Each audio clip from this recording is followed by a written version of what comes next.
Hello, welcome to today's episode. We will debate about this topic, the global impact of US consumer spending, why the world depends on American shoppers.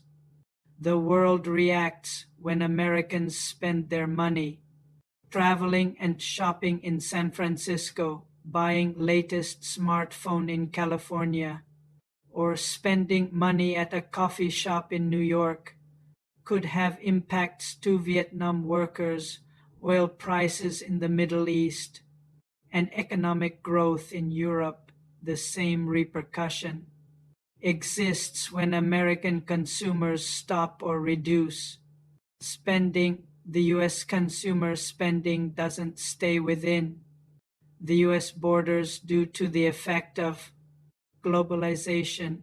We estimate 70% of US gross domestic product comes from consumer spending. It circulates through supply chains, trade networks, financial markets, and currencies. How the world works. Today's video will answer the following questions: why US consumers are economically powerful, how their spending impacts global growth, which countries feel the impacts the most, what happens when the US consumers reverse their spending. 1. The engine of the global economy. The US consumer is often considered as the engine of global demand. The reason is that consumers spend a lot of their money. No other countries have their population with high purchasing power. The entire global supply chain receives a boost when various purchases are made, whether we are referring to electronics, cars, clothes, travel services. The US economy is stimulated, but also producing countries receive positive inputs for their respective economy.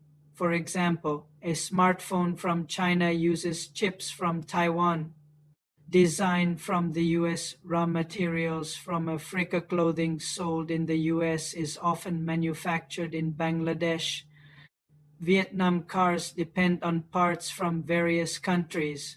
That's a reason we say every dollar spent in America ripples across the world. 2. Global supply chains. The hidden web due to the globalization. When a US consumer buys a $1,000 product, part of that purchase stays in the US.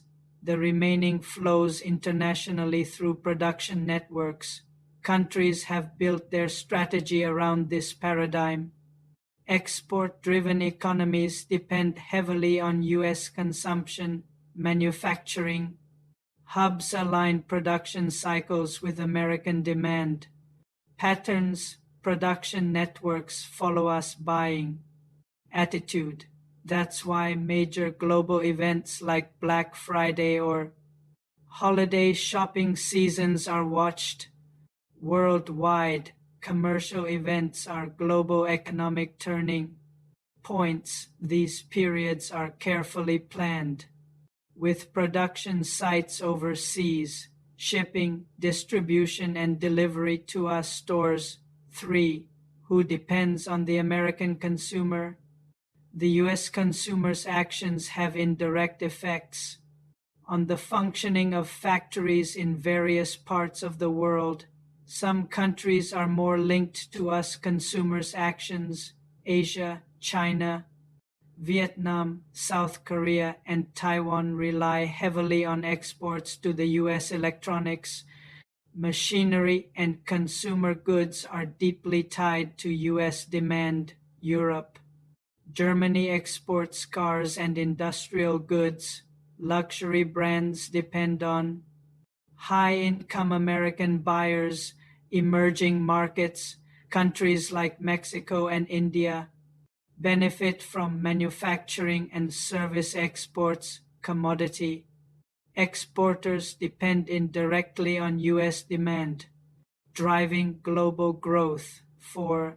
The financial multiplier effect. As many countries still need the US dollar, The financial markets are also impacted by us consumers' behavior, strong spending, stronger U.S. economy, strong economy, higher interest rates or stronger dollar, strong dollar, impacts global debt and trade. When the U.S. economy is booming, the dollar strengthens, debt becomes more expensive abroad, financial conditions tighten globally, there is no doubt.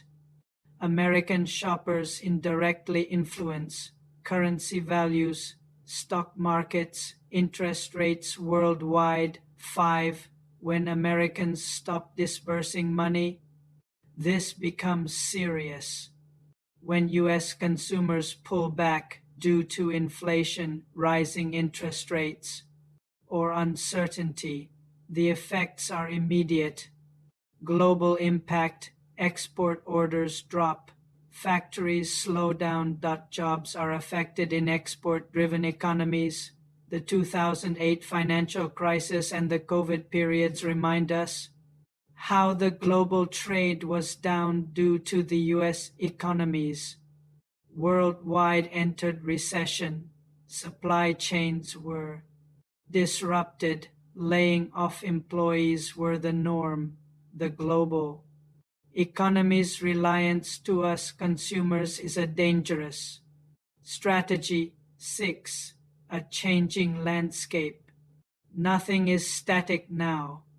Some nation leaders are trying to find better position for their countries. The red flag is the recent geopolitics troubles. There are signs of change. The landscape is shifting as China is waking up. It's stimulating its own consumer economy. Emerging markets are growing their middle class. New poles of development are emerging. Brazil, many Asian countries, and India. Global trade patterns are being redefined. Europe countries are trying to redesign their strategy, but for now, the U.S. is still playing bigger roles in this matter. Conclusion. This topic demonstrates the key role playing by the U.S. shoppers. The U.S. consumers are not only stimulating the U.S. economy, but their expenditures for goods indirectly activate productions, logistics, supply chains from other countries. Raw material sourcing and transportation are all pulled by the U.S. economy. Sales events or seasonal commercial events are not only organized for the U.S. population. Behind you have traders, industrial networks, logistics specialists, among which you have the shipping industry, road carriers, and logistics platforms. They all are concerned about market dynamism in the U.S. Now you know it. Nobody should ignore the importance of the American consumers in the global economy. Markets are interconnected. Supply chains are built taking in account procurements, productions, logistics, distribution, consumers, especially American consumers play a very important role within this economic chain. Now, other nations are also trying to boost consumer market to grow their economy. Instead of relying to export goods to the U.S., when do you think we will see a reverse of the current situation? Is it reasonable to say the timeline could be within a decade? Please let me know with your comments. To support our work, please also like and subscribe to this channel. Thanks very much. Sia First Light channel has this first mini-series about the United States. Please watch it. Productivity is rising, so why aren't American wages? The Economic Puzzle Explained.